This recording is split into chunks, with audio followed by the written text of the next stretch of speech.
Iyo uje kuri YouTube warangiza ukajya aho bandikira ibintu ugasacinga uko wakorera amafaranga online, haza uburyo butandukanye bwo gukorera amafaranga online.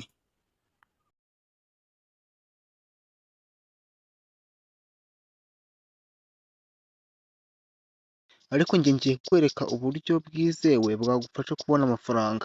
Hari igihe uba warafunguye YouTube channel hanyuma nyuma ukifuza burya mu gihe cyose kuyigurisha cyangwa ukaba ushaka kugura YouTube channel, yaba yarabaye monetize yaba itaraba monetize. Ngiye kukwereka uburyo wabigenza ukaba wakwinjiza amafaranga binyuze mu kugurisha YouTube channel cyangwa mu kuyigura. Reka tubirebe. Urakupa uhita uza hano mu ishakiro ryawe rya Google, urakoresha Chrome.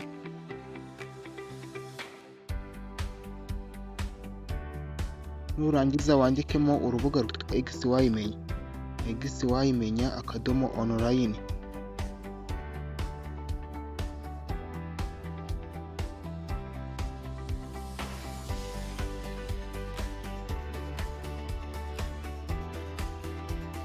XY-MENYA.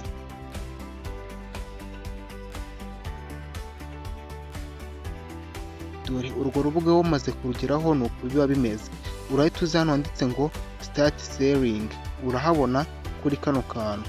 Nanone ushobora kuhageraho ukanze hano hejuru iburyo, aha hejuru iburyo hagana ni ibumoso hano.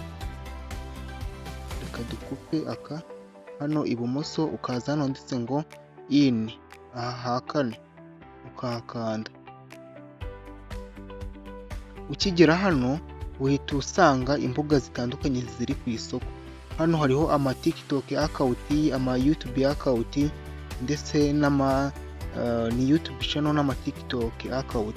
Wenda reka tubare ushatse kugura nk'ino YouTube channel ifite abasabo 2800 gutyo. Wowe icyo ukora uhita uza hano handitse ngo order now, hano ugahita wakanda. Nanone ushobora kunyandikira kuri izo nimero ubona kuri screen mu gihe ukeneye zimwe muri izi YouTube channel ubona hano.